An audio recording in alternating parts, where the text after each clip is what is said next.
Efendim merhaba, yeni bir günde yine Sayın Reşat Akar'la birlikte karşınızdayız gündem özel programımızla ve tabii önemli gündem maddelerimiz var. Yine hızlıca zaten geciktik, o yüzden hızlıca özetleyip Reşat Akar'a vereceğim sözü. Bu gece ilk uçuş gerçekleşiyor saat 2 itibariyle. 220 yolcu Ercan'a inecek, çok önemli bu.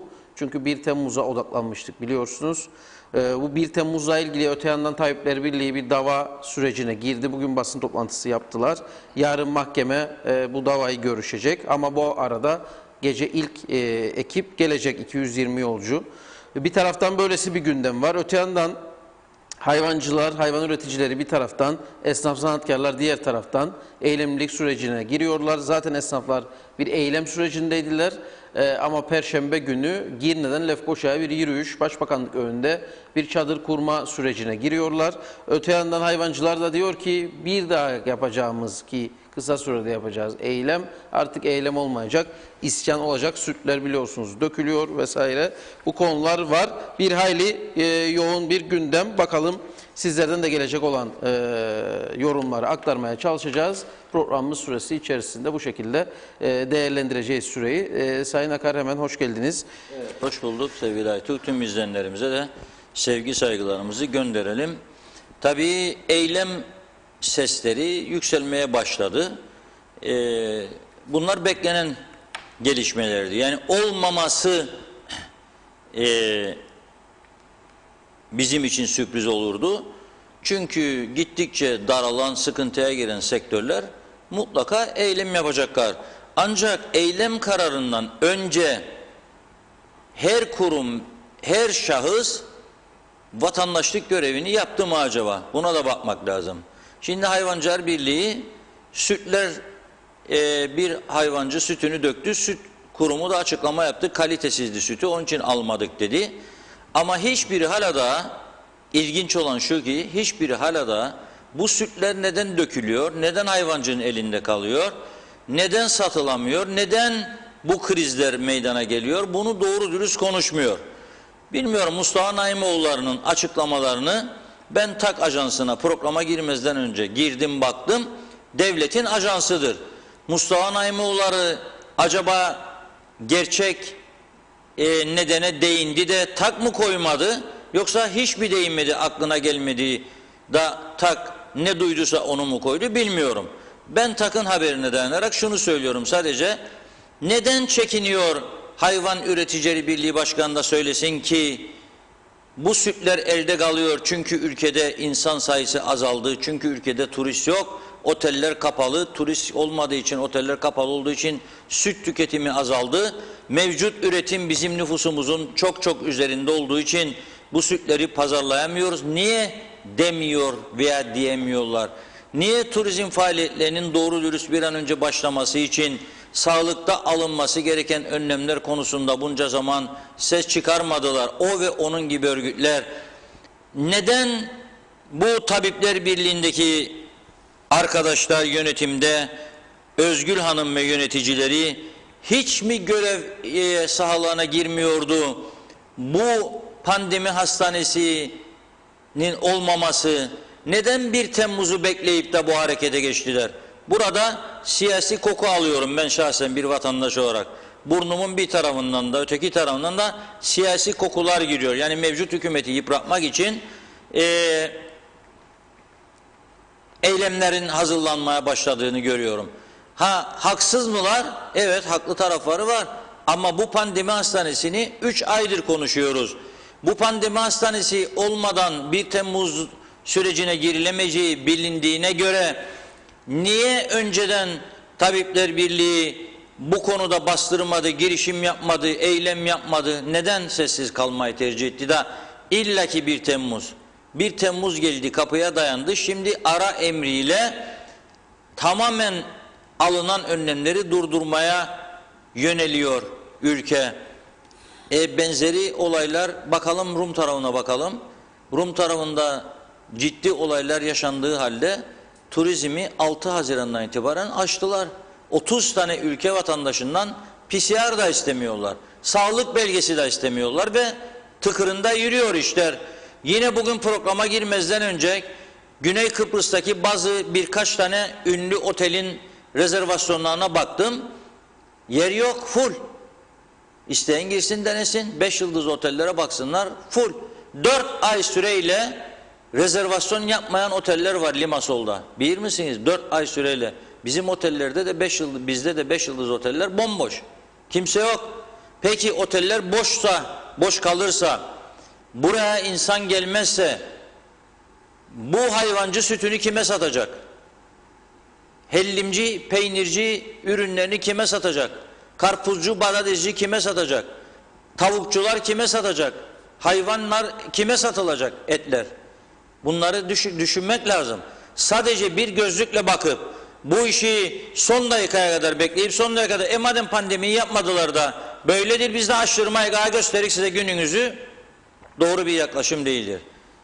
Eğer o kadar önemliyse pandemi ve siz de sağlık görevlisiyseniz bunu öncesinden uyarıp gereken önlemlerin alınması için bastırmalıydınız. Hayvancılar Birliği'nin baktım açıklamada, neden satamıyorsun sütleri Mustafa kardeşim? Ne çekiniyorsunuz, değinesiniz? Satışlar durdu, azaldı. Süt içen insan sayısı çok azaldı. Bu doğaldır. Sen eğer günde 100 litre üretirsen, senin toplumun ihtiyacı da 50 ise 50'si kalacak demektir. Daha önceki süreyi unut. 1 milyon turist geliyordu buraya 2019'da ve bunlar oteller tabii devamlı süt çekiyorlardı. 2 tane süt üreticisi firma ayda 2,5 milyon Türk lirası otellerden süt satışlarından gelir elde ettiklerini söylüyor. 2,5 milyon liralık sadece 5-6 otel için konuşmuşlardı, onlar da kooperatif süt ve pak süt. Ne oldu şimdi de satılamıyor, sütler elde kaldı? Demek ki pazar güçüldü. Turist olmayınca da bu işler olmayacak. Şimdi o nedenle de çözüm üretmek lazım. Yani evet, sağlıkçılar ülke sağlığı, halk sağlığının korunmasını isteyecekler. Bu doğal haklarıdır. Ben de destekliyorum. Pandemi hastanesi, evet destekliyorum. Daha çok PCR, daha hızlı PCR, evet destekliyorum. Ama 1 Temmuz'u beklemenin, bugün 30 Haziran, yarın 1 Temmuz, uçaklar bu gece gelmeye başlayacak. Son dakikaya getirmeyi anlamakta zorlanıyorum bu konularda. Ama öte taraftan da Sağlık Bakanımızın dün bir açıklaması vardı. O gözden kaçırıldı nehalse, ona dikkat çekmek istiyorum. Biraz sonra da turizmle ilgili 2 önemli kişinin görüşlerine de başvurmak istiyorum bu konuda. Ne diyor burada Sağlık Bakanı? Çok önemli bir haber aslında ama dünkü yoğun haber trafiği arasında kaynamışa benzer bir haber. Diyor ki, Ercan Havaalanı'na günde 3000 kapasiteli DNA laboratuvarı kurulacak. Kim kuracakmış bunu? Türkiye.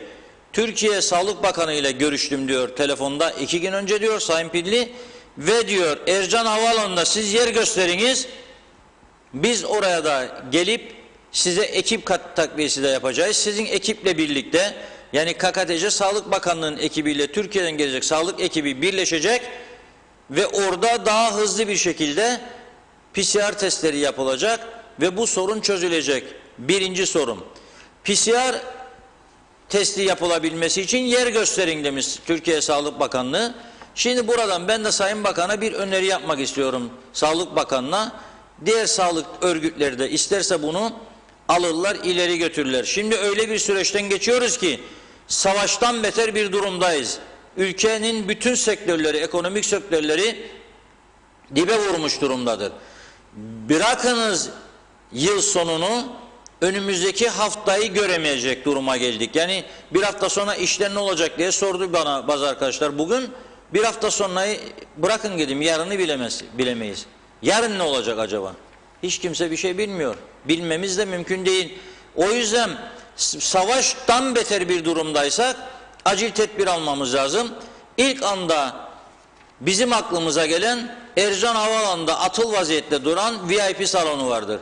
Kimse kusura bakmasın, ne bakan ağırlıyor zaten bugünlerde, ne başka birini. Türkiye'den sadece konuklarımız zaman zaman geliyor. Onlar da bu aralar pandemi nedeniyle gelmiyor. Gelirlerse de hoş geldiniz, sefa geldiniz deyip onları itfaiye kapısından da alabilirler. Bankaların kullandığı SIP salonlarından da alabilirler. Bir süre için ta ki bu kriz bitsin orada atıl vaziyette duran VIP salonunu bu işe çevirebilirler. Bu maksat için kullanabilirler. Çözüm mü istiyorsunuz? Çözüm vardır. Buyurun, çözüm burada. VIP salonu hazırdır. Götürün oraya sağlık ekibinizi, gerekli cihazlarınızı da koyunuz. PCR için ne gerekirse. Türkiye Sağlık Bakanı da açın telefonu, bizim yerimiz hazırdır. Ekibi ve malzemeleri bekliyoruz. 3000 tane günde bize yapmayı garanti ediyorsa zaten sorun kalmaz, çözülür. Aksi halde elde şu an itibariyle yeterli malzeme yok, yeterli personel de yok. Bu personelle günde 300 kişiye bakabilirim diyorsa Sağlık Bakanlığı, 300 kişinin üzerinde buraya insanın gelmesi mümkün değil. Bu 300 kişinin içerisinde en az yarısı kendi vatandaşlarımızdır. Yurt dışında kısılıp kalan insanlarımızdır. Onlar gelecek. Bunun dışında burada çalışma izinlileri var. Onlar gelecek. Ve bir de turist gelecek. Dolayısıyla madem ki kendimizi garantiye almak istiyoruz, çifte PCR diyoruz.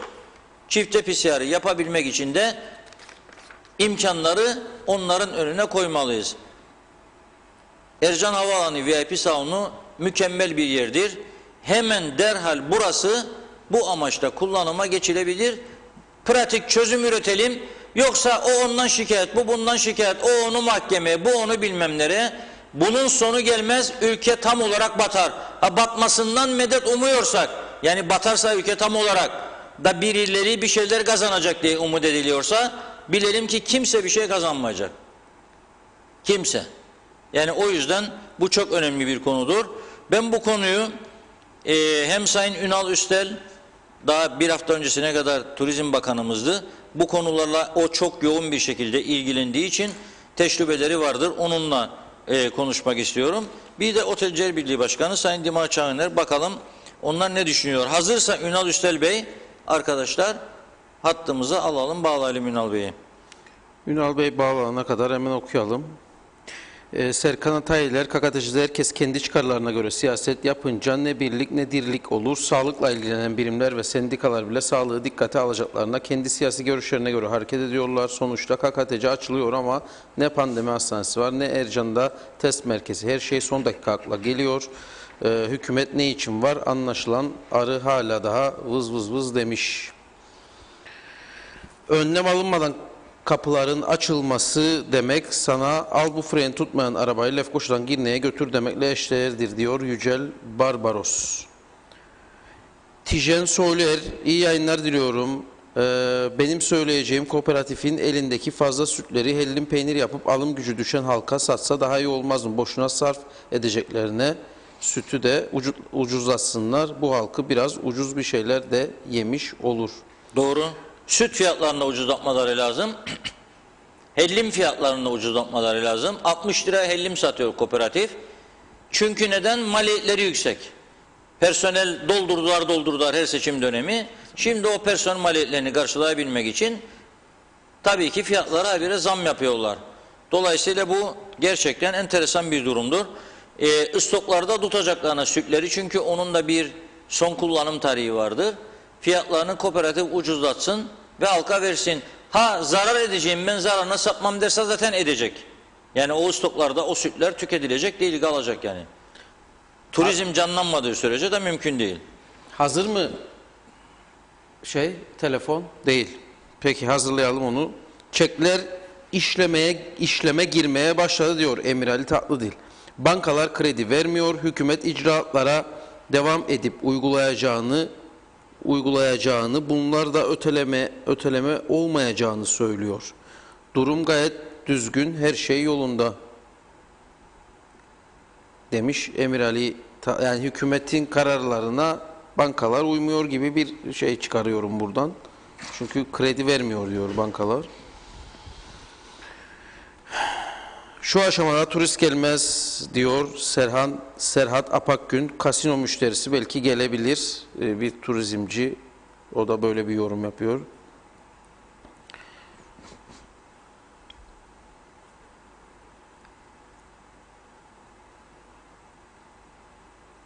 Evet, bu Tabipler Birliği Türkiye'den gelen herkese karantina uygulamaları diyerek halkı kışkırtıyor diyor. Fazilet Bıldırcın da böyle bir yorumda bulunuyor. İyi yayınlar dilekleri için herkese teşekkür edeyim toptan. Bu arada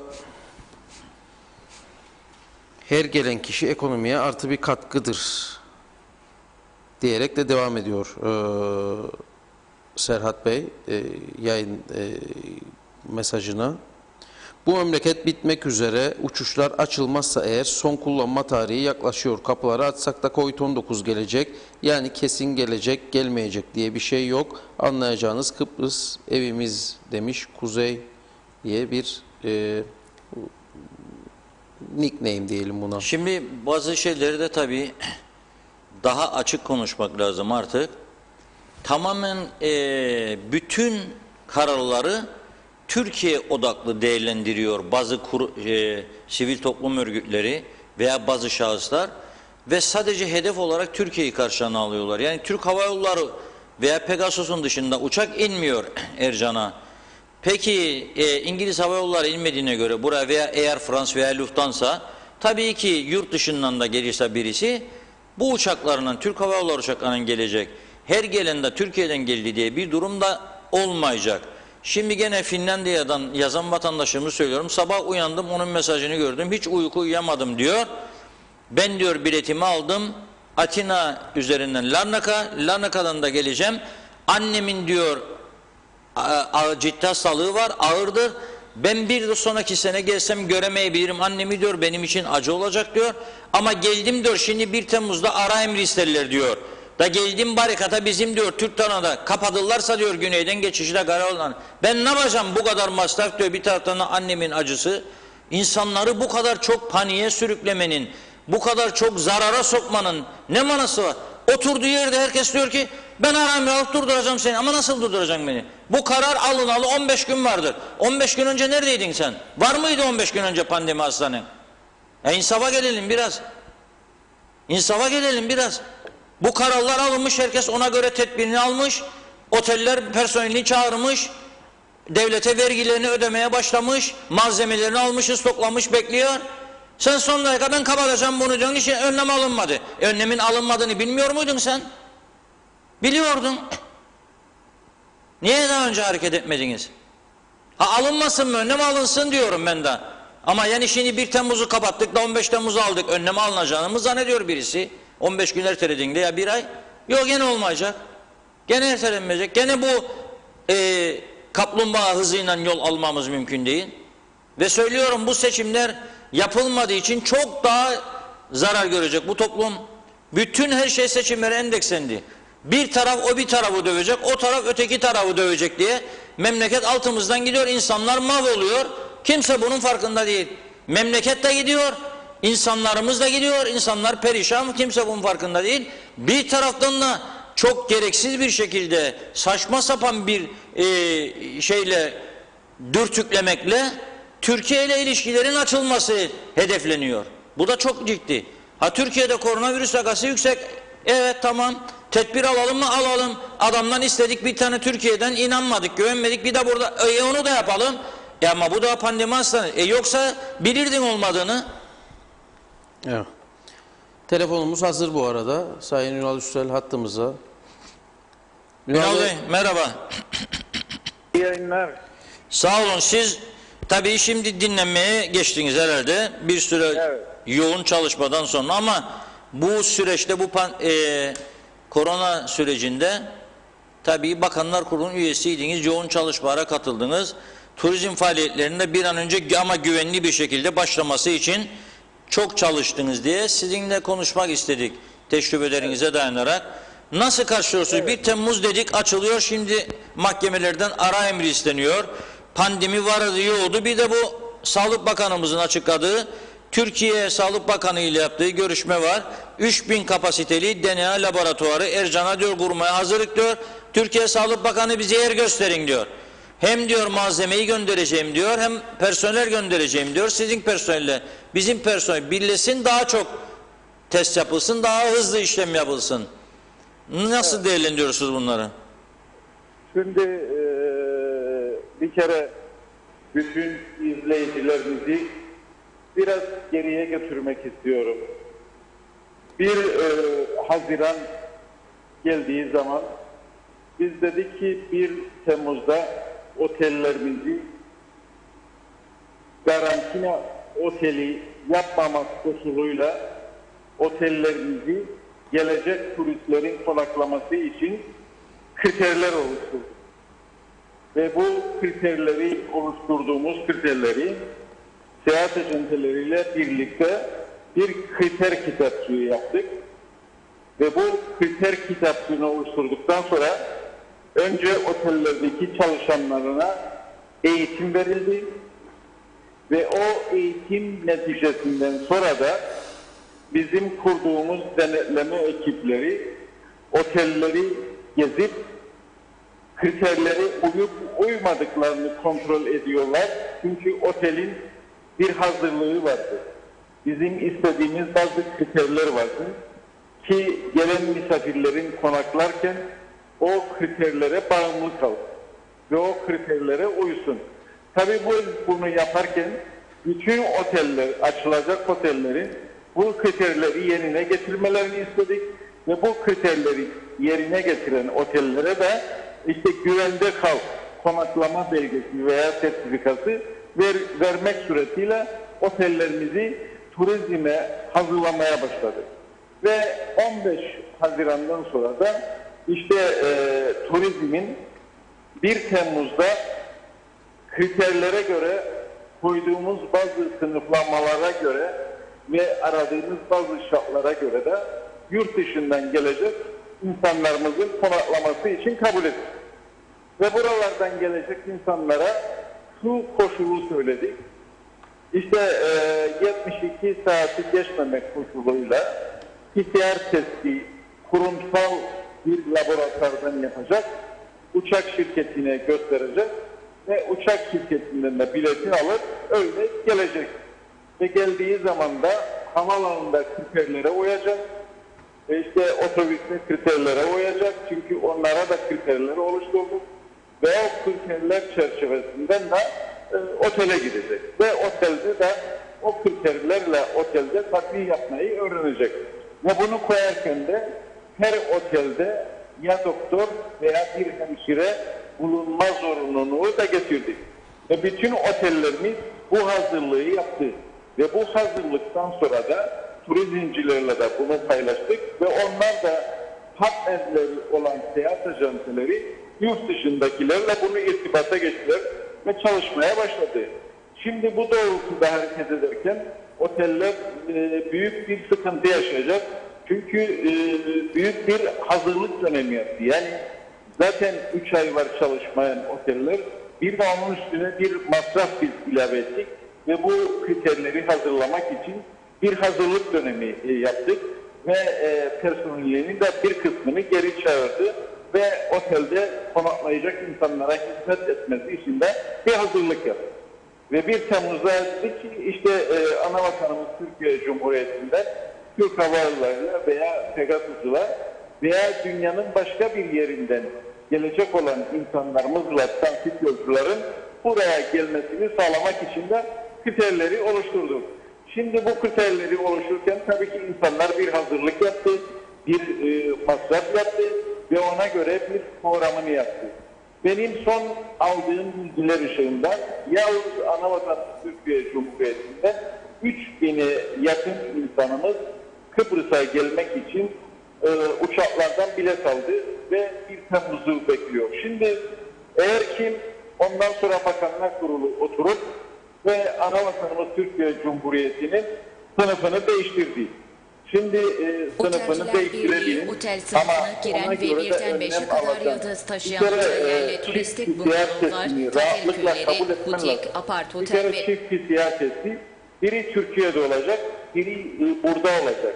Şimdi sen Bakanlar Kurulu'ndan bu kararı alırken bunu nasıl yapacağının tedbirini de alacaksın.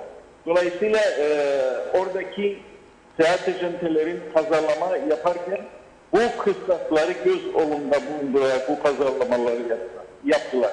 Bir kere bir gerçek var. Bu gerçek nedir? Bu hastalığın aşısı ve hapı bulunmadan bu hastalıkla birlikte, kriterlerle birlikte yaşamayı öğrenmemiz lazım. Dolayısıyla bu kriterlerle yaşarken PCR testlerini artık hiçbir mazeretin yeri yoktur. Ve bugün 300 yaparsan yarın 1000 yapmam lazım.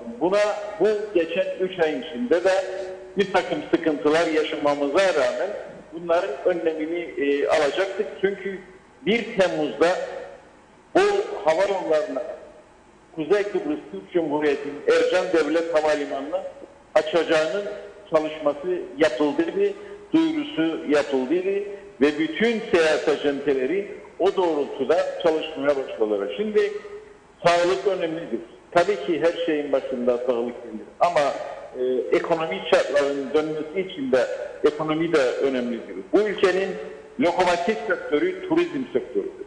Dolayısıyla turizmi yavaş yavaş hayatiyete kazandırmak lazım. Buna eğer çift PCR gerekirse çift PCR'ı yapacaksın. Havalanında yapacaksın. Bakın demin siz kendiniz söylediniz. Anavatanımız Türkiye Cumhuriyeti'nin Sağlık Bakanı bana yer gösterin hemen yapalım. Yani çareler var. Niyet varsa çare üretilir ve bu yazın içinde bu kadar mağdur olan otellerimizi ve turizmden faydalanan esnafımızı daha fazla mağdur etmemek adına süratli bir şekilde önlemleri yerine getirmek lazım. Ama insanlarımızın da sağlığını düşünürsek eğer çift PCR ise çift PCR'ı da yerinde yapmak lazım. Bunun artık bir mazereti yoktur diye düşünüyorum. Ben inanırım bir an önce Bakanlar Kurulu oturup bu doğrultuda bir karar üretmesi gerektiğinin inancını taşıyorum. Çünkü yalnız anavatanımız Türkiye Cumhuriyeti'nden bir Türk Hava Yolları ve bir Pegasus'un buraya gelmesiyle bir anlam ifade etmiyor. Dolayısıyla oradaki insanların buraya gelmesini kolaylaştırmak lazım ama sağlığı da elden bırakmadan çift PCR ise o PCR'ları da süratli bir şekilde nasıl yapabiliriz onun çalışmasını da bitirip o duyuruları da yapmak gelir diye düşünüyorum. Evet, şimdi biraz önce bir öneri yaptım. Ben bu Türkiye Sağlık Bakanı'yla bizim Sağlık Bakanımız görüştü ve diyor ki ben size bu imkanı vereceğim. 3000 tane günde test yapma imkanı. Şimdi 300 tane diyor Sayın Bakan bizim yapabileceğimiz. Ama evet. Türkiye Sağlık Bakanı diyor 3000 tane günde malzemeyi de ben vereceğim diyor. Personel katkısı da yapacağım diyor. Şimdi yeter ki yer gösterin diyor. Bizde bir yer gösterme bazen 1 seneyi 5 seneyi de bulabilir. Onun için her şey bitmiş olur zaten o zamana. Şimdi ben VIP salonu atıldır dedim. Orayı kullansınlar. Bir öneri yaptım. Ne düşünürsünüz bu konuda? Vallahi niyet varsa süratli bir şekilde bunu yerine getirmek lazım.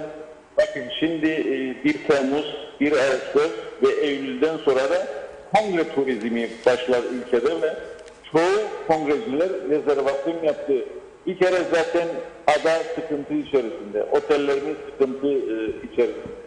Tedbirleri alarak yer beğenme lüksümüzü verdi. En yer hangisiyse süratli bir şekilde zaman kaybetmeden orayı hayatiyete geçirmek lazım gelir diye düşünüyorum. Peki bir soru daha soracağım. Biraz bu siyasetle karışıktır. Çünkü zaten siyaset hayatımızın parçası.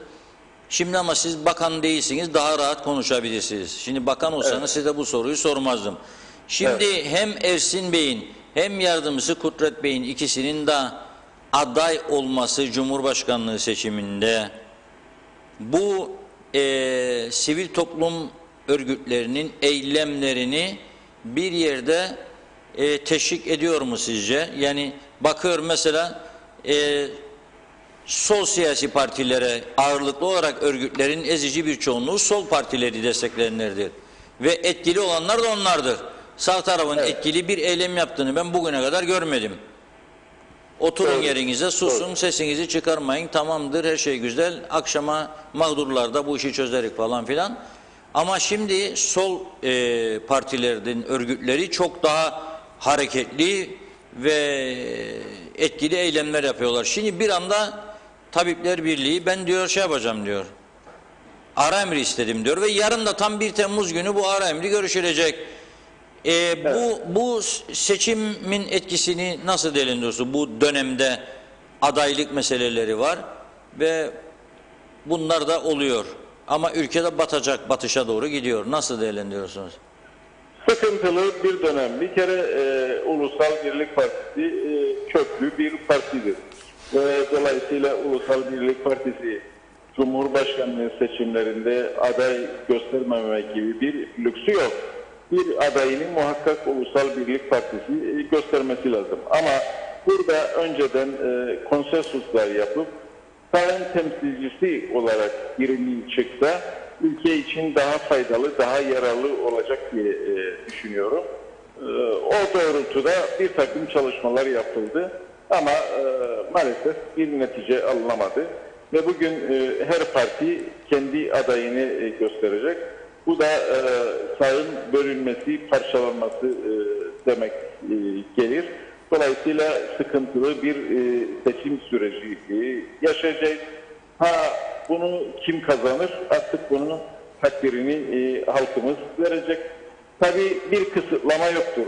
Herkes en küçük partide, en büyük partide adayını gösterebilir. Ama özellikle Ulusal Birlik Partisi bu yarıştan kaçamaz.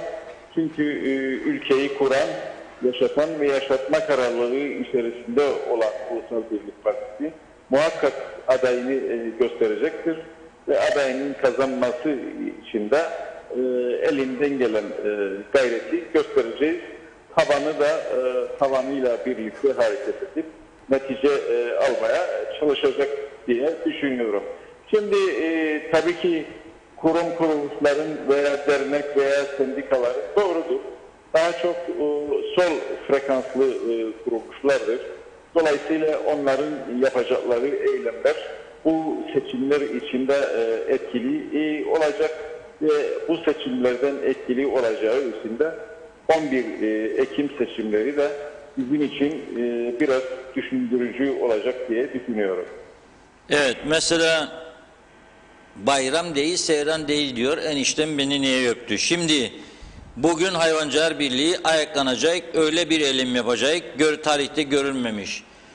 Tabipler Birliği efendime söyleyeyim işte 1 Temmuz'da durduracak mahkeme. Aynı gün ne kadar tesadüftür ki Hava Trafik Kontrolleri Sendikası Başkanı diyor ki personel isterik diyor. Eksiklik giderilmezse merkezin kapatılması veya Türkiye'ye devredilme riski vardır diyor. Yahu uçak yok. Günde hafta sonu 78 tane uçak gelirdi. Yeterdi personelle, şimdi 2 uçak gelecek sadece. Da nasıl inandıracaksın beni be kardeşim, Cem kardeşciğim, Cem kapısız kardeşciğim, nasıl inandıracaksın vatandaş olarak beni? 78 uçağa hizmet verirdin gelen giden, şimdi 2 uçak gelecek, hepsi da personel yetersizliği ama kapatılma diyor veya diyor Türkiye'ye devredilme riski vardır. Bu olmaz yani, bu ülkenin sonu gelir, bu kesinlikle kabul edemeyiz bunu. Ve diyor ki eğitimli personel sayısı her geçen gün hızla azaldı diyor. İcra edilen mesleğin riskine karşı ödenen ücret de diyor denk olmadığı için personel kaybı yaşanıyor diyor. Şimdi yani bilmiyorum, bana biraz şey geldi, tam da dönem ayarlaması. 78 uçağa yeterdi personel de şimdi 2 uçağa ayrıldı diyelim, 3 kişi 5 kişi daha. Bir de şey olabilir. Yani geleceğe yönelik bir mesaj vermiş olabilir. Korkuyoruz yakında yetmeyecek. Karayolları yetmez zaten personel yok. Su dairesi yetmez personel yok. Kombaycı yok. Yetmez. Yetmediği sürece Türkiye'den isteyeceğim. O da sana gönderecek. Diyorsak göndermesin. O da göndermesin. Oturacaksın kaderine de razı olacaksın yani. Havaalanı kapatacaksın demektir. Evet. Da nasıl alacaksın mevcut parayı da şu azdır diyorsun yani şimdi o zaman da. Şimdi değerli Reşat'cığım, tabii bana göre bazı yerlerin dürtmesiyle bunlar hareketleniyor. Çünkü bugüne kadar yeterli personelle çalışan Sivil Havacılık Kurumu 1 Temmuz'da bir tane veya 2 tane, 3 tane uçak gelecek, daha personelim yetersizdir demek bana göre bahanedir. Tamamen seçimlere dönük üretilen politikalardır ve bazı merkezlerin dürtmeleriyle buralardaki yaşanan kıvılcımlardır. Şimdi ana vatanımız veya dünyanın başka bir yerinde eğer insanlarımız koyduğumuz kriterlere uyarak geldikleri zaman bana göre hiçbir sakıncası yoktur. Sağlığımızı da tehdit eden bir unsur olmayacaktır. Neden? Çünkü oteller de gerekli eğitimi ve gerekli tertibatı almış bulunmaktadır. Ama nedir? Hükümete zorluk çıkarmak, ekonomiyi daha da çökertmek, dolayısıyla çöken ekonomide insanların fakirleşmesiyle bunların yansıması 11 Ekim'deki hep Cumhurbaşkanlığı seçimlerindedir. Dolayısıyla bazı merkezlerin dürtmeleriyle, oralara yaptıkları telkinleriyle bugün bu sıkıntıları yaşarız ve yaşamaya da devam edeceğiz. Evet, çok teşekkür ediyoruz. Ben Sayın teşekkür Üstel. ederim. Hayırlısı olsun. Sizlere. Yeni bir hazırlık var mı? Yeni bir çalışma? Sizde Efendim? siyasi olarak bir çalışma var mı? Ondan sonra hem böyle bitirelim. Yani- Yok, şimdilik istirahatteyiz. Yükümüz hafifledi. Biraz dinleniyoruz. Ondan sonra yavaş yavaş işimize bakacağız. Evet, peki. Kolay gelsin dedim size. Teşekkür ederiz. Sağ olasın. Sağ olun. Evet. Evet, Ünal Üstel Bey'i dinledik. Ünal Bey diyor ki 1 Temmuz için diyor biz duyurumuzu yaptık. Haziran'ın başından herkes hazırlığını yaptı. Bu turizm başlamazsa ülke çok sıkıntı çekecek diyor. Zaten herkes de hazırlığını yaptı. Yani oteller de hijyenik önlemlerini aldılar diyor. Gerekirse ikinci PCR yapılsın ama öyle bir uçakla bu iş olmayacak diyor. Yani bir uçak Pegasus, bir uçak THY turizmin canlanmasını beklemek mümkün değil. Bu demektir ki işte 2 uçaktan 150 insan ise 300, 180, 360 kişinin vatandaşları var. Burada evi olanlar var. Dolayısıyla otellere ne kadar pay düşecek? Çok bir pay düşmeyecek. Oteller de çalışmayınca hayvancının elindeki süt daha da fazla süt kalacak elinde hayvancının. Üreticilerin elinde her şey kalacak. Ülke ekonomisi daha ciddi sıkıntılar yaşayacak. Bu bilinen bir gerçek. Fakat öte taraftan da ciddi eylemlerin ayak sesleri geliyor. Bu da çok önemli. Sayın Ünal Üstel bir konuya daha değindi. Siyaseti de mecburen sokmak zorunda kaldık işin içine. Diyor ki sağdan diyor tek bir aday çıksaydı diyor temsilcisi olarak daha iyi bir sonuç alınacaktı diyor. Ama başarılamadı diyor. Sağdan çok aday var. Bunun sıkıntısını da yaşayacağız diyor. Bu da önemli bir mesajdır. Bunu da atlamadan geçemeyeceğiz. Seven Yorgancıoğlu, ELISA antikor testini gündeme getiriniz lütfen. O zaman 3 uçak daha getirilebilir. Biz de siftah yapmadan dükkan kapatmaktan usandık zaten. Çok önemli. Önlem almış gibi PCR testi yapıp hepimizi hastalık bulaştıracaklar demiş Seven Yorgancıoğlu. Mustafa Özcan, hiçbirimiz birbirimizin hasta olmasını, ölmesini tabii ki istemeyiz. Mutlaka önlemlerimizi almak zorundayız. Ancak bu ada ömür boyu bu tür virüslere karşı kapatılamayacağına göre bu hastalık öyle ya da böyle bir şekilde bulaşacak. Bulaşmazsa insanlar zaten nasıl bağışıklık kazanacak diye sormuş.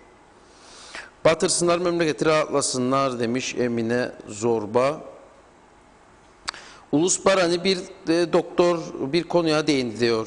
Sabahleyin test yapan ve aynı gün içerisinde neticesi negatif olan test sonucunu alıyor ve akşam uçağıyla Ercan'a geliyor. Ercan'da PCR testi yapması gerekiyor. Kısacası sabah yapılan testten 24 saat geçmeden niye Ercan'da ikinci bir teste ihtiyaç duyuluyor diyor o doktor.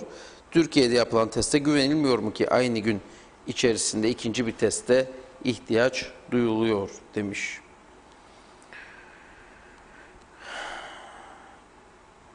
Velvele siyaseti kazanırsa ekonomi kaybeder, özet budur diyor Hasan Nihat Erduran'da. Kışın griple Covid-19'u ayırt edemeyeceğiz. O zaman ne olacak diye sormuş Zeki Yaman da.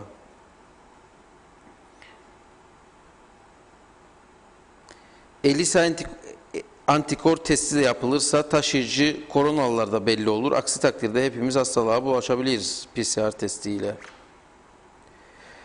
Ah Reşat abim, keşke seni bu hükümet biraz olsun dinleseydi. Sibel Keser ileri.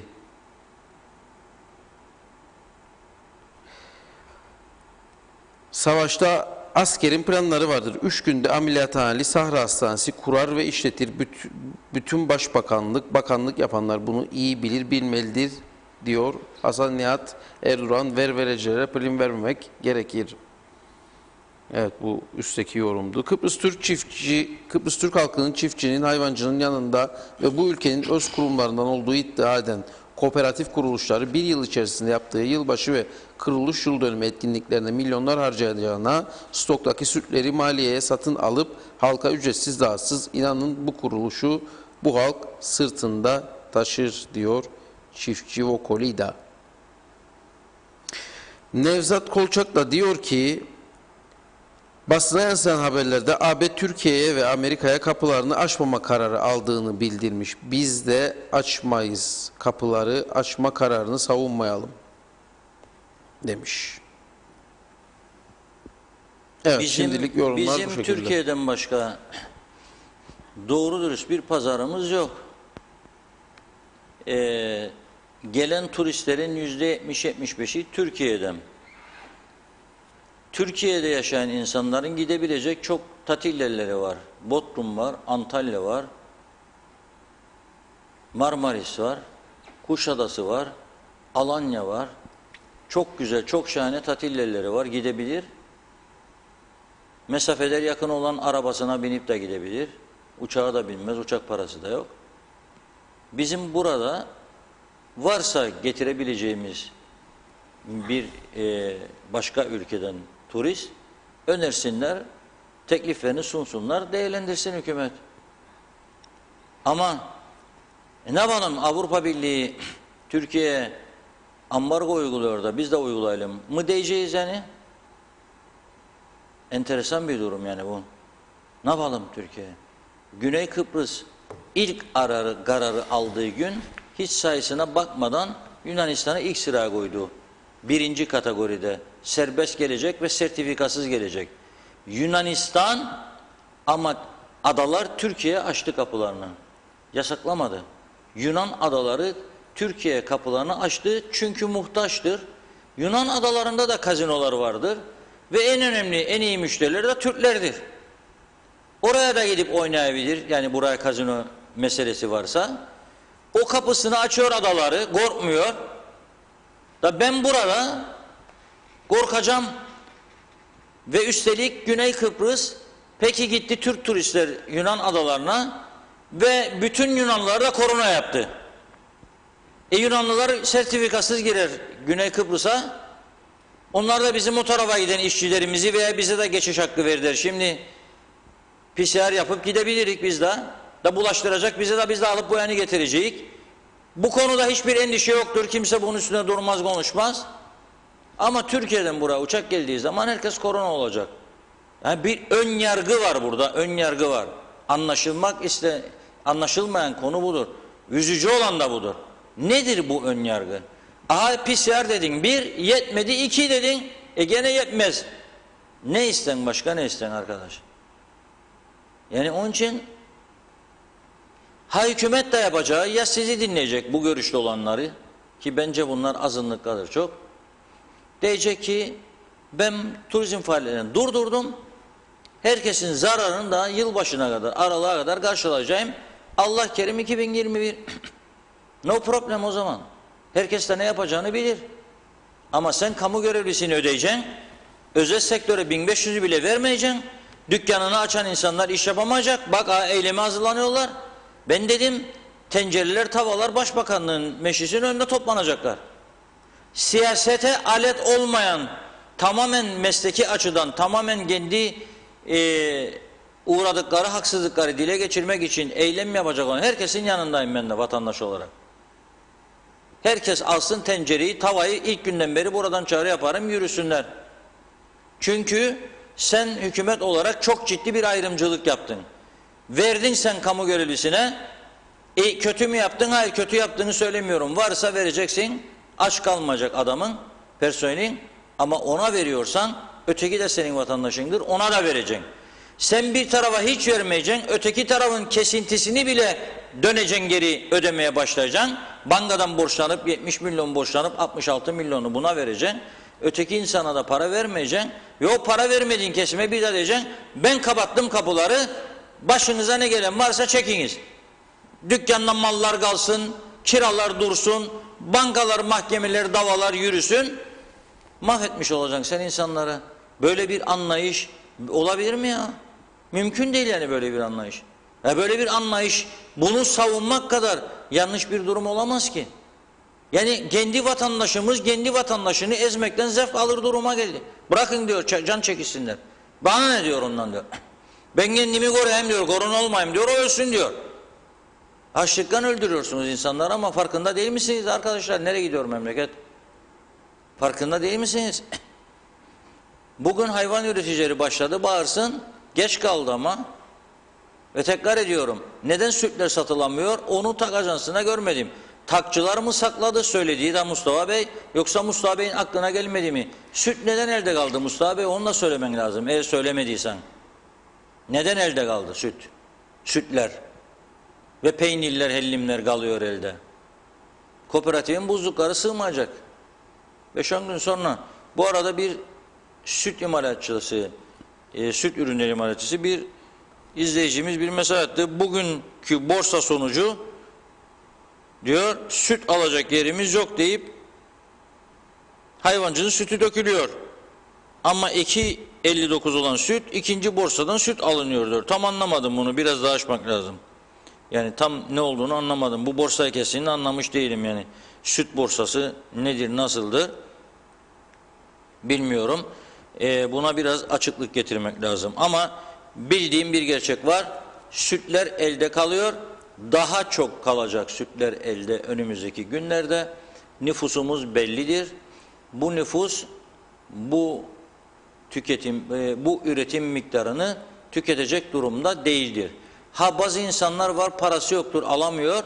Onlara da eğer elde kalacağına bu sütler veya sokaklara döküleceğine, vatandaşlarımıza süt kullanımını teşvik etmek istiyorsak veya hellim yedirmek istiyorsak, peynir yedirmek istiyorsak onu da teşvik edeceğiz. Ama bu yapıyı şişire kamuda olduğu gibi devletin kontrolündeki kooperatifleri de şişire bu hale getirdiğimizde bir gün bunun sonunun iflas olacağını da biliyorduk. Şimdi suçu başka yerlerde aramayalım.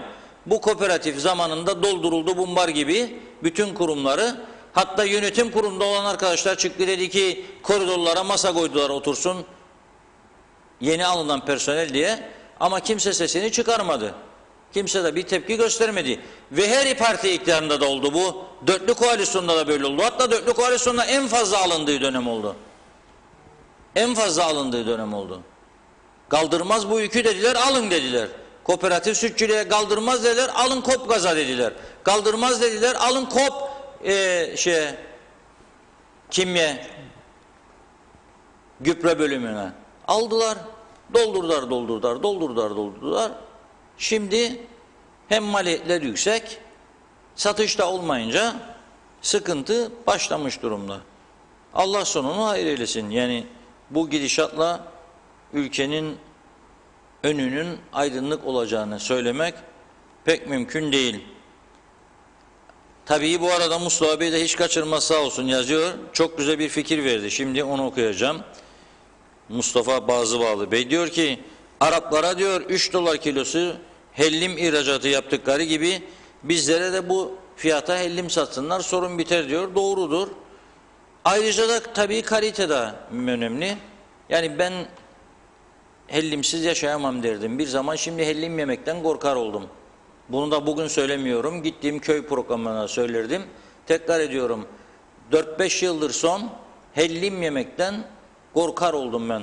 Korkar oldum. Aldığınız hellimin ne kadar sağlıklı olduğunu bilmiyoruz. İçindeki süt miktarlarının doğru olup olmadığını bilmiyoruz. Katkı maddesi var mı yok mu bilmiyoruz. Çok iddialar var. Ağırlık bassın diye kanserojen kimyasal madde katıldığına dair. Herkes değil ama yapanlar var. Veya da süt tozuyla yapanlar var maliyeti düşürecek diye. Ama bu hellim değildir. Kabul edilemez. Güney Kıbrıs'ta bunun cezasının çok ağır olduğunu defalarca söyledim pandemiden önce. Yani bu koronavirüs olayları başlamazdan çok önce söyledim. Geçen sene birçok da örnek verdim. Alınan kararlar 3 tane hellim üreticisine aynı hafta içerisinde Rum Tarım Bakanlığı'nın 180 bin, 200 bin ve 75 bin euro ceza verdiğini buradan Rum gazetelerinden aldığım bilgilere göre, yani dayanaksız değil, belgeli bir şekilde de aktardım. 200 bin euro ceza keseceksin sen hellim üreticisine. Neden? İçine koyduğu keçi sütünün miktarı olması gerekenden azmıştı. Yok ki süt tozu kullandı diye. Öyle bir şey yok. Koyun sütü, keçi sütü karıştırıyorlar ve öyle yapıyorlar. Az olduğu içinmiş keçi sütü, kaliteyi düşürdüğü için hile yaptığını, çünkü keçi sütü daha pahalı söyleyerek, kanaat getirerek 3 tane üreticiye böyle ağır cezalar verdiklerini de biliyoruz Güney Kıbrıs'ta. Bizim hellimlerimiz hakkında bizi kim nasıl tatmin edecek? Bugüne kadar etmediler. Bilmiyoruz. Sadece duyduklarımız vardır. Çok ciddi şikayet var. Kendi aralarında da konuşuyorlar zaten. Bunu diyorlar. Hellim hellim değildir. Araplar meselesi ayrı bir olaydır. 3 dolara hellim, yani 20 Türk lirası, bizim halkımıza da 60 lira. Bu da insaf ölçüleriyle bağdaşmaz elbette. Evet, devam edelim. KKTC'de adaletin terazisi şaşmıştır. Hükümetin bir an evvel istifa etmesi ve genel seçimlerin acil bir şekilde yapılması gerekir. Yoksa gidişat vahim ötesi diyor Sercan Öznisan. Sütlerin sokaklara dökülmesinin nedeni Araplara 35 TL'ye teşvikli yedirdiğimiz 1. sınıf hellimdir. Hem tüccara hem fabrikaya hem hayvancıya siyasi çıkar için hesapsız verilen teşviklerdir diyor Bekir Elmasoğlu. İngiltere'den Kıbrıs'a gelmek için karantinayı kaldırırlarsa da memlekete para gelir diyor Mustafa Kemal. Reşat Bey, iyi yayınlar, Allah yardımcınız olsun. Hiç usanmadan devam edin. İstek olmayınca olmaz derler. Başta yalanların cep dolu, karnı dolu olan farkını olur. Nikos, Bülent, Antonio, bir cümlede sıkıntı var. Okumaya çalıştım ama gene de. Memurların tuzu kuru, özel sektör kan ağlıyor diyor Yasin Kurt.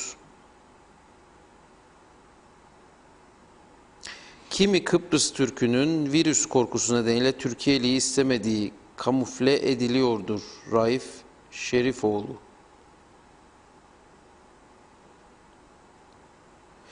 Hem Türkiye'nin yaptığı PCR testine güvenmeyip Ercan'da ikinci test eziyeti yaşatan, hem de Türkiye'nin Ercan'da test yapma teklifini değerlendiren akıllara zarar bir KKTC hükümeti diyor Cem Toker. Yunanistan'ın sağlık altyapısı ile Kuzey Kıbrıs Türk Cumhuriyeti'nin sağlık altyapısı aynı mı ki kıyaslıyorsunuz? Bunun geleceğini çok adım gibi bilirdim yani. Yunanistan'ın sağlık altyapısından KKTC'nin bir değil mi? KKTC'nin sağlık altyapısının da iyileşmesi için 15 Mart'tan beri her gün konuşuyoruz burada, her gün. Çok ağır eleştiri yaptık. Sağlık Bakanı bize küstü. Bazı kesimlerde Ali Bey'i eleştirdiğimiz, fazla eleştirdiğimiz, dozu artırdığımız için bize küstü, tepki gösterdi. Ya başından beri söylüyoruz. Tabii ki önlem alınması lazım. Yunanistan'daki sağlık önlemlerinin ne olduğunu bilmiyorum. Ama Güney Kıbrıs'ın aldığı önlemleri de övüyorum burada günlerdir. 100 yataklı pandemi hastanesi hazır dediği adamlar daha uçaklar başlamazdan 15 gün önce 500 yataklı otellerin de yaptığı bazı otellerle 500 yatak kapasite olduğunu da söylediğim buradan. Bunda bir saklı gizlimiz yoktur. Bizim bunların aynı önlemleri almamakla ondan sonra ne yapalım ama biz Yunanistan gibi değilik demek, ne söyleyeyim yani artık buna? Yani buna ne söyleyeyim? Bu kadar beceriksizliğe lanet olsun demem lazım. Ne diyeyim? Bu kadar beceriksizlik kendi kendimizin hatasıdır. Eğer birileri beceremiyorsa bunu, başkaları o zaman bu fikirleri öne sürenler akıl hocalığı yapması, teşvik etmesi lazım. Bu örgütler neden sadece partizanlık düşünerek, partisel düşünerek veya seçimlik düşünerek hareket ediyorlar? Ona üzülüyorum ben. Neden sen açıklandığı zaman Haziran'ın başında 1 Temmuz'da bu uçaklar başlayacak, seferler başlayacak, otelleri 1 Haziran'da açıldığı zaman turizmin başlayacağını görüyorsun. Madem ki neden sen ağırlığını koymuyorsun örgütler olarak bu pandemi hastanesi bir an önce yapılsın? Fuar meselesini örnek gösterdik. Fuar şeyini yok. Oraya gidip bir fuarı görüp inceleyip götürüp 3-5 tane uzman çağırıp birkaç kişi birden oradan bir anda bir hücum. Ya müteahhitlerden rica etseler, Müteahhitler Birliği oraya bedava kendilerine pandemi hastanesine çevirirdi. Ekonomik durum kötü, işleri kötü ama yaparlardı. Bana deseydi Reşat Bey bize yardımcı ol, 2 tane adam isim önereceğim. 1 hafta içinde hastane hazır olacak bu arada. Hem onu yapma hem bunu yapma. Kendi küçük dünyacığının içinde dövün, sonra bütün ülkeyi mahvet. Senin küçük dünyanda yapabileceğin bir icraat yoktur. Senin o küçük dünyan üretemiyor, fikir geliştiremiyor. Ondan sonra ne yapalım, öldük bittik işte, bizim yok. Açarsak ölürük, biterik. Açmazsan o zaman ben ne yapayım sana? Yap, al tedbirini bir an önce. Adam şimdi sana der 3000 tane test yapayım, personelle göndereyim. Bu da bizi asimile ediyor olacak bu defa. Asimile ediyor bizi, bak giriyor. Sivil Havacılık'a bak ne diyor? Sendika yavaş yavaş diyor kuleyi ele geçirmeye çalışıyor diyor. Allah Allah. Allah Allah. Ya kuleyi niye ele geçirsin ya? Onun işine mi gelir kuleyi ele geçirsin? Ne yapmaya geçirsin? Siz rahat çalışın. Siyasetten arının. 2'de 1'de de para etmez, para etmez, para etmez diyeceğinize biraz da Allah'a razı olsun. Alıyor paraları. Bakın ikinci Rum tarafı. İkinci bir dalga gelirse diyor Rum Maliye Bakanı, biliniz ki diyor, şimdiden söylüyor Rum halkına, biliniz ki diyor, ilkinde olduğu gibi size diyor para veremeyeceğim diyor, maaş diyor evlerinize yollayamayacağım. Hazırlıklı olun diyor. Peki ikinci dalga gelmesin diye Rum örgütleri neden ayaklanmıyor da desin ki kapatın havaalanlarını, kapatın limanlarını, biz korkuyoruz. İkinci dalga gelirse ne olacak halimiz? Bak para da vermeyeceksiniz demiyor. Çünkü bunu dediği anda da ekonominin tam çökeceğini biliyor. Hiçbir şeyin olmayacağını biliyor. Hayatın zindan olacağını biliyor. Onun için ses çıkaramıyor. 30 ülke vatandaşına, biraz önce de söyledim, Finlandiya'dan gelecek benim Kıbrıs'ı Türk vatandaşıma da, kardeşime de sertifikasız giriş hakkı verecek larnak adam. Ama buradan Ercan'dan gelecek olsaydı Türkiye üzerinden ondan PCR isterik biz. O tarafa sertifikasız girecek. Ama oradan buraya geçip geçemeyeceğini bilemiyor adam. Yani her şeyi de kendi dünyacığımızla değerlendirerek hiçbir şey yapamayız. Biz bu şekilde adım atamayız, gelişemeyiz, mümkün değil. Sonra da inleri parasızlık, pulsuzluk diye. Hatta Rum tarafında 1320 test yapmışlar. 2 tane pozitif vaka çıkmış, yandık. Gene Allah acısın, bizi mahvedecekler, bizi, kapıları da açık ya, dalga dalga da geliyor Rumlar ya. Kapatın kapıları hemen, mahkeme kararına gerek yok. Kapatın, 2 tane korona çıktı Rumlarda, bizi mahvedecek bu Rumlar. Bak açık söyleyeyim, kapatın kapıları hemen. Mahkeme kararına ne gerek var? Bakanlar Kurulu toplansın şimdi, karar alsın, kapatsın. 2 tane korona var Rumlarda. Bütün Kıbrıs Türk halkı korona olacak. Böyle mi davranalım? Bu mudur yani bizi sonuca götürecek olan? Bu evet, telefonumuz hazır değil mi? Otelciler Birliği Başkanımız Dima Çağıner hattımızda. Dima Bey, merhaba, nasılsınız? Ya vallahi yorgunuz. Yorgunsunuz. Yorgun, çok yorgun. Yorgunum Hancı diye bir şarkı vardır, bilirsiniz. Evet, biliyorum. Ben çok severim o şarkıyı. Şimdi çalamam ama, çünkü arkadaşlara söylesem çalsınlar. Bu da Facebook kapatacak bizi. Zaten Rütük kapattı. Bir de Facebook kapatırsa bizi, yandık Allah. Onun için programdan sonra dinleyeceğim ama çok güzel bir şarkıdır. Tamam. Nasıl gidiyor? Yarın başlıyor, bu gece yarısından itibaren seferler. Bir taraftan da mahkemeye verildiği, devlet durdurulsun diye. Ne düşünüyorsunuz? Vallahi düşündüğümüz bir şey yok. Herkes kendi bildiğini yapsın. Başka çaresi yok ama gerçek olan şu var. tek taraflı konuşmaktan artık vazgeçelim. Eğer bizim ekonomik olarak kapanmaya tahammül edebilecek ekonomik kaynaklarımız varsa bizim kapatmaya bir şikayetimiz yok. Ama yoksa o zaman en sağlıklı, en mantıklı şekilde açılmamız gerekiyor. Bütün dünya bunu böyle yaptı. Başka da önümüzde bir örnek yoktur. Dolayısıyla hükümet de kaynağı olmadığı için maksimum derecede önlem alarak kendince bu kapıların açılma kararı vermiştir. Bu vakitten sonra yapılacak olan tedbirler çerçevesinde bu ülkeye dışarıdan turist gelmesini sağlamamız gerekiyor. Çünkü sektörün ve sektörü tamamlayan hiçbir sanayicinin, tüccarın, tarımcının, taşımacının artık tahammülü kalmamıştır. Dolayısıyla bizim arzumuz nedir? Sağlık çerçevesinde önlemlerimizi alarak normalleşmeye için kapıların açılmasıdır. Peki bu bizim Sağlık Bakanımızın açıkladığı güzel bir haber verdi aslında. Ama pek öne çıkmadı bu haber. Biz de kullandık ama çok öne çıkaramadık yoğunluktan.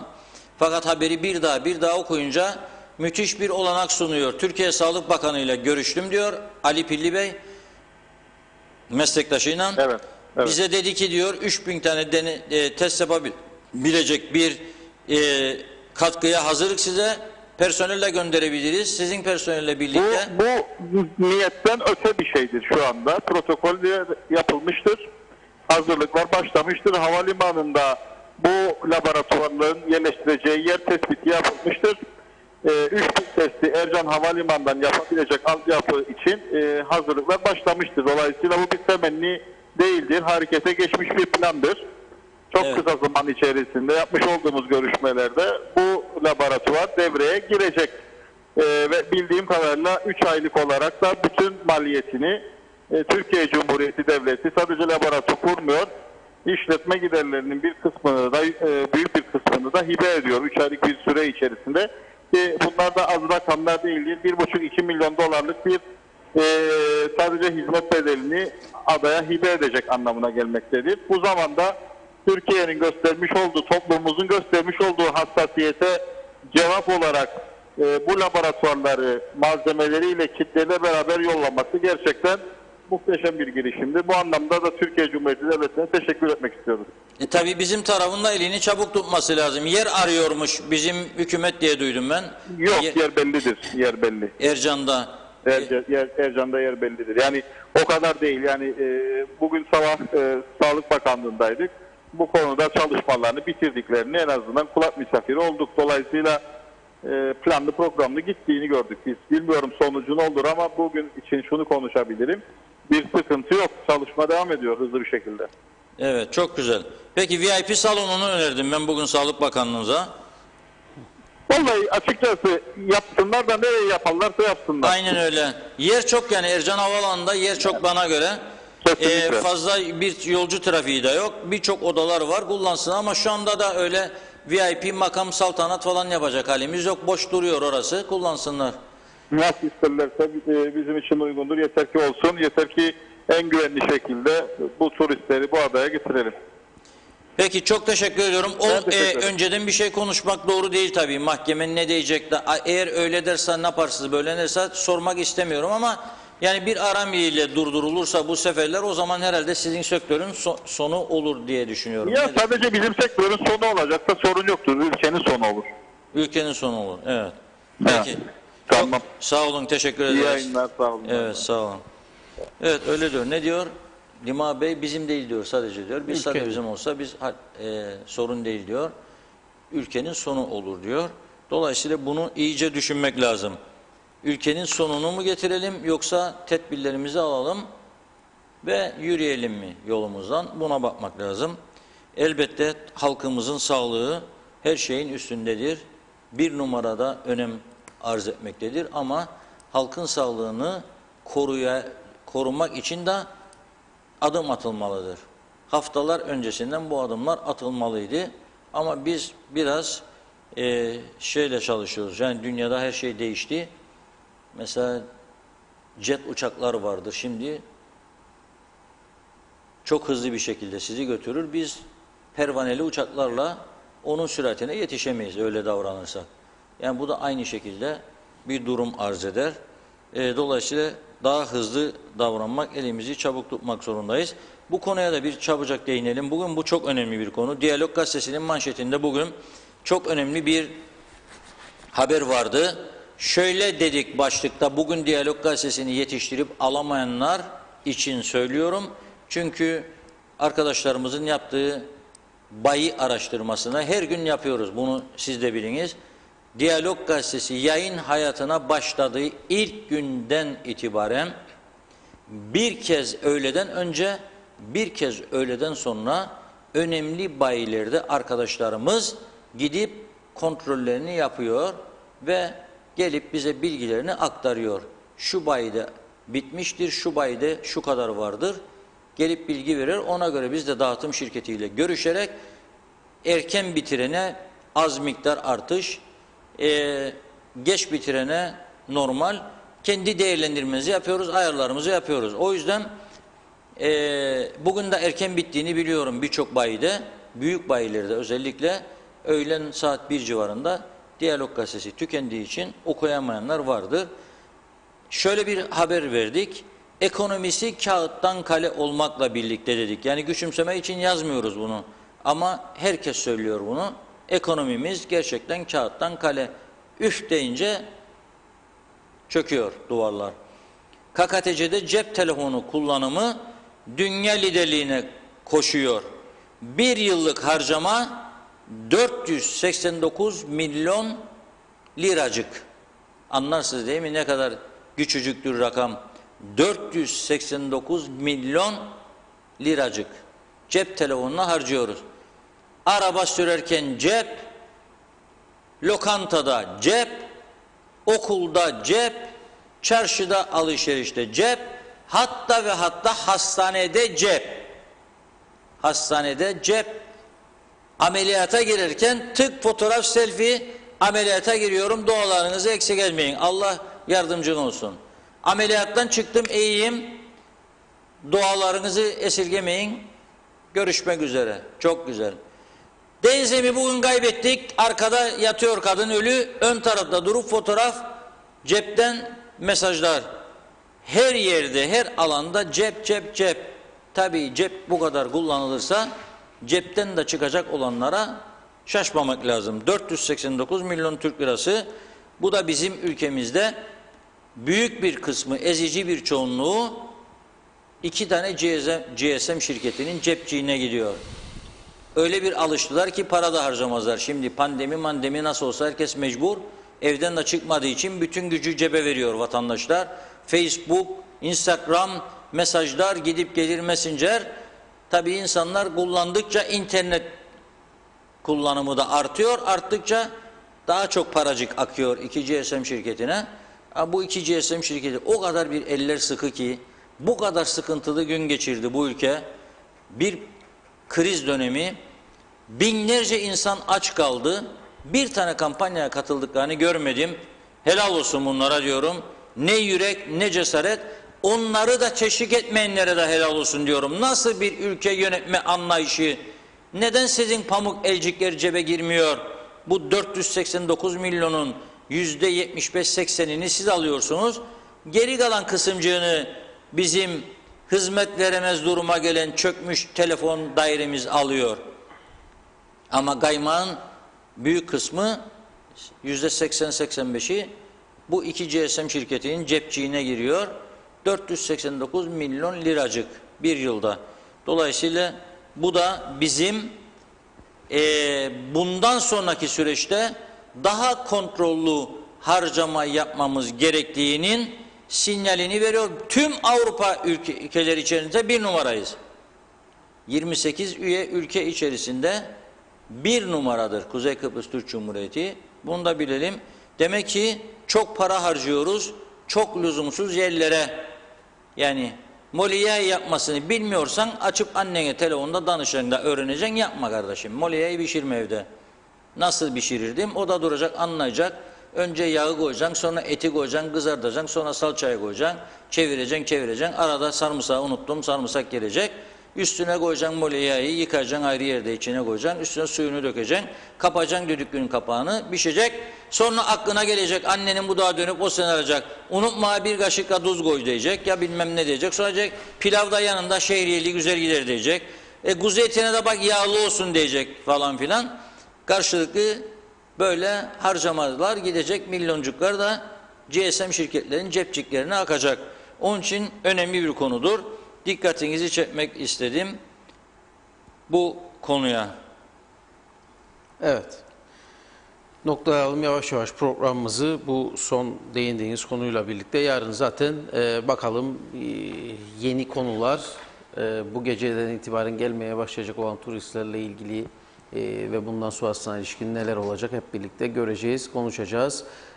Bakalım neler bekliyor bizi. Hepsini değerlendireceğiz efendim. Tekrar yarın saat 16.30'da birlikte olmak üzere diyelim. Herkese sağlıklı, huzurlu, mutlu günler.